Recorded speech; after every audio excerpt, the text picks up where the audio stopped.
ഒരു പോസ്റ്റർ ഇറക്കിക്കൊണ്ട് തന്നെ നമ്മളെ ഞെട്ടിച്ച ഒരുപാട് തിയറീസൊക്കെ എല്ലാവരെ കൊണ്ടും പറയിപ്പിച്ച ഒരു സിനിമയാണ് ഡിയേഴ്സ് ഇറേ. അതിൻ്റെ ടീസർ വന്നിട്ടുണ്ട്. കുറേ എക്സ്പെക്റ്റേഷനോടെ കാത്തിരുന്ന ഒരു ടീസർ തന്നെയാണിത്. കൂടാതെ ഇതിലെ പ്രണവിൻ്റെ ഫസ്റ്റ് ലുക്ക് അതും കൂടി കണ്ടു കഴിഞ്ഞപ്പോഴത്തേക്കും നമുക്ക് ടീസറിന് വെയിറ്റ് ചെയ്യാൻ പറ്റാത്തൊരു സ്റ്റേജിലേക്കൊക്കെ എത്തിയിട്ടുണ്ടായിരുന്നു. എനിവേ നമുക്ക് ടീസറിലേക്ക് പോവാം. ഡിയേഴ്സ് ഇറേ മലയാളത്തിലും ആ ടൈറ്റിലിൽ ബ്രാക്കറ്റിൽ കൊടുത്തിട്ടുണ്ട്. എനിക്ക് തോന്നുന്നു അല്ലെങ്കിൽ ചിലപ്പോൾ പലരും ഇതിനെ ഡൈസ് ഇറേ എന്നൊക്കെ വായിക്കാൻ തോന്നുന്നു. ഐ ഡോണ്ട് നോ, ചിലപ്പോൾ അതുകൊണ്ടായിരിക്കും. പക്ഷെ നല്ല കാര്യം, കാരണം എനിക്കും കുറച്ച് കൺഫ്യൂഷൻ വരുന്നൊരു സംഭവമാണ് ദ ഡേ ഓഫ് റാത്ത്.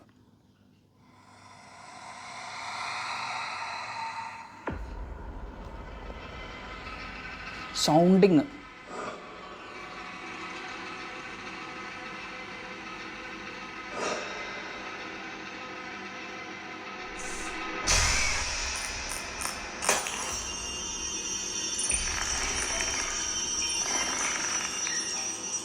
ആഴത്തിലുള്ള വെറുപ്പോ ആഗ്രഹമോ ബാക്കി വെച്ച് ഒരാൾ മരിച്ചാൽ അയാളുടെ ആത്മാവ് പൂർണ്ണമായിട്ട് ഭൂമി വിട്ടു പോകാറില്ല.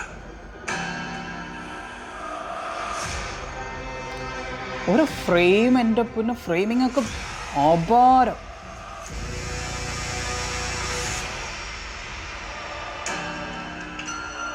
അവരുപയോഗിച്ചിരുന്ന വസ്തുക്കളിലൊക്കെ അവരുടെ സാന്നിധ്യം എപ്പോഴും ഉണ്ടായിരിക്കും. ഒരു രക്ഷയില്ലെന്ന് പറഞ്ഞാൽ ഒരു രക്ഷയില്ലാത്തതാണ് കേട്ടോ.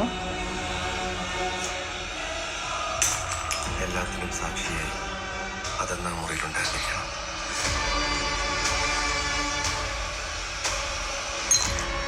അതെന്താണ്, എന്തിനു നിങ്ങൾ ഉപദ്രവിക്കുന്നു എന്നൊക്കെ അറിയണമെങ്കിൽ ഇതൊക്കെ തുടങ്ങി വെച്ച സ്ഥലത്തിന് നമ്മളെത്തണം.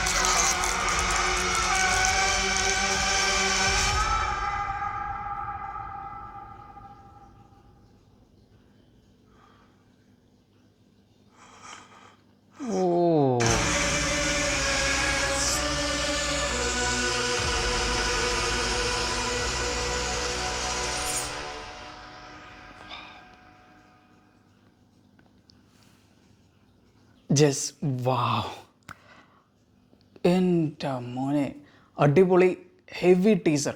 സ്റ്റാർട്ടിങ് തന്നെ ആ സൗണ്ട് ഡിസൈൻ ഒരു രക്ഷയില്ല. ഞാൻ ഹെഡ്ഫോൺ ഇല്ലാതെ കേട്ടിട്ട് I felt it, really felt it. എനിക്കിനി ഹെഡ്ഫോണൊക്കെ വെച്ചിട്ട് നന്നായിട്ട് ഒന്ന് ആസ്വദിച്ച് ഒന്നുകൂടെ ഒന്ന് കാണണമെന്നുണ്ട്. പിന്നെയുള്ളത് വിഷ്വലാണ്. ആ ഒരു ഫ്രെയിമിങ്, ഓരോ ഫ്രെയിം എടുത്തു വെച്ച് കഴിഞ്ഞാൽ പോലും അടിപൊളി അടിപൊളി അടിപൊളി വിഷ്വൽ, ലൈറ്റിങ്, കളറിങ്, പിന്നെ പേടിപ്പിക്കേണ്ട രംഗങ്ങളിൽ വേണ്ട രീതിയിലുള്ള ഒരു ഡാർക്ക്നെസ് കറക്റ്റായിട്ട് അതെങ്ങനെയാണ് അവരത്ര മനോഹരമായിട്ട് അത് ചെയ്തിട്ടുണ്ട്. പിന്നെ പറയേണ്ടത് പ്രണവ്. ഈവൻ ഇൻഫാക്റ്റ് ആ സില്ലൗട്ട്, തുടക്കത്തിലുള്ള സില്ലൗട്ടിൽ നമ്മൾ ലാലേട്ടനിരിക്കുന്ന ഒരു ഇഫക്റ്റൊക്കെ നമുക്ക് ഫീൽ ചെയ്തു. അവിടം തൊട്ട് അങ്ങോട്ടേക്ക്. പക്ഷേ പിന്നീട് അങ്ങോട്ട് പ്രണവാണ് കേട്ടോ. ദെൻ ലാലേട്ടൻ എന്നല്ല പറഞ്ഞത്, ഒരു ലാലേട്ടൻ ടച്ച് നമുക്ക് അവിടെ ഉണ്ടായിരുന്നു. ബട്ട് അത് മാറ്റി നിർത്താം. പിന്നീട് അങ്ങോട്ട് Pranav was really awesome looking. And പ്രണവിൻ്റെ ഡയലോഗ് നമ്മൾ കേട്ടുകൊണ്ടിരിക്കുമ്പോൾ അതിൻ്റെ ആ ഒരു ഡെലിവറി, ഇറ്റ്സ് ബ്യൂട്ടിഫുൾ, അടിപൊളി. ആ ഒരു പറച്ചിൽ, അത് കേൾക്കാനുള്ള ഒരു രസം, അതുപോലെ തന്നെ അതിൻ്റെ ഒരു ഫീല്, അതെല്ലാം കൃത്യമായിട്ട് കിട്ടുന്നുണ്ട്. അടിപൊളി. പ്രണവിനെ കൊണ്ട് അവർ ഇത്രയും മനോഹരമായിട്ട് അത് ചെയ്യിപ്പിച്ചു. അദ്ദേഹത്തിൻ്റെ ഒരു ഡയലോഗ് ഡെലിവറി ആണെങ്കിൽ ആ ഒരു ഫീല് ക്രിയേറ്റ് ചെയ്യിപ്പിക്കുന്ന രീതിയിൽ, പിന്നെ ഇതിൻ്റെ പുറകിൽ സംഭവങ്ങളൊക്കെ നമുക്കൊരു ഐഡിയ കിട്ടുന്ന രീതിയിൽ തന്നെയുള്ള ഒരു സ്റ്റോറി സംഭവം ഇതിനകത്ത് വന്നിട്ടുണ്ട്. അപ്പോൾ എന്താണ് ഇതിൽ ഉണ്ടാവാൻ പോകുന്നത് നമുക്കൊരു ഐഡിയ കിട്ടും. പക്ഷേ അവർ പേടിപ്പിക്കുന്ന സംഭവങ്ങളൊക്കെ ഉണ്ടല്ലോ, ലൈറ്റ് പൊട്ടുന്നത്, അത് ഇത്. ബട്ട് ഈ ടീച്ചറിലുള്ള എഡിറ്റിംഗ് കൊണ്ട് പോലും അത് നമുക്ക് ഫീൽ ചെയ്യുന്നുണ്ട്. And I M pretty sure this is one of the best horror movie in Malayalam. അത് അങ്ങനെ ആയിരിക്കും എന്ന് ശരിക്കും എനിക്ക് ഫീൽ ചെയ്യുന്നുണ്ട്. അത്രയും രസമായിട്ട് ആ സൗണ്ട് ഡിസൈൻ, വിഷ്വൽ, പിന്നെ ആ ഒരു പേടിപ്പിക്കുന്ന സംഭവങ്ങൾ, അതിൻ്റെ സൗണ്ട്, പിന്നെ നമുക്ക് ഏകദേശം ഒരു ഐഡിയ കിട്ടും.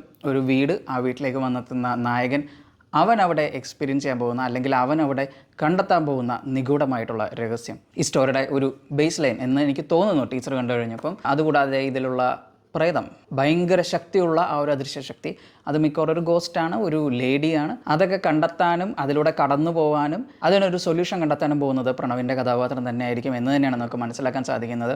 ഒരു വീടിനെ ചുറ്റിപ്പറ്റിയായിരിക്കും തോന്നുന്നു. അപ്പോൾ ഇത്രയൊക്കെയാണ് നമുക്ക് കിട്ടിയിട്ടുള്ള വിവരങ്ങൾ. ഇനി ട്രെയിലർ കൂടി വന്നു കഴിയുമ്പോൾ നമുക്ക് കൂടുതൽ ഇൻഫർമേഷൻസ് കിട്ടും. ടീസർ എങ്ങനെയാണെങ്കിൽ ട്രെയിലർ എങ്ങനെയായിരിക്കും, I M waiting for the trailer. അതാണ് എനിക്ക് പറയാൻ തോന്നുന്നത്. അത്രയും അടിപൊളി ഒരു ടീസർ. ഞാനപ്പോൾ എന്തായാലും ഇയർഫോണൊക്കെ വെച്ചിട്ട് ഒന്നുകൂടെ കണ്ട് ആസ്വദിക്കാൻ പോവുകയാണ്. അപ്പോൾ ഏതായാലും ഇത് കണ്ടതിന് ശേഷമുള്ള നിങ്ങളുടെ അഭിപ്രായങ്ങൾ എന്താണെന്നുള്ളത് കമൻറ്റിൽ രേഖപ്പെടുത്തുക. വീഡിയോ ഇഷ്ടമായി ലൈക്ക് ചെയ്യുക, ഷെയർ ചെയ്യുക, ചാനൽ സബ്സ്ക്രൈബ് ചെയ്യുക.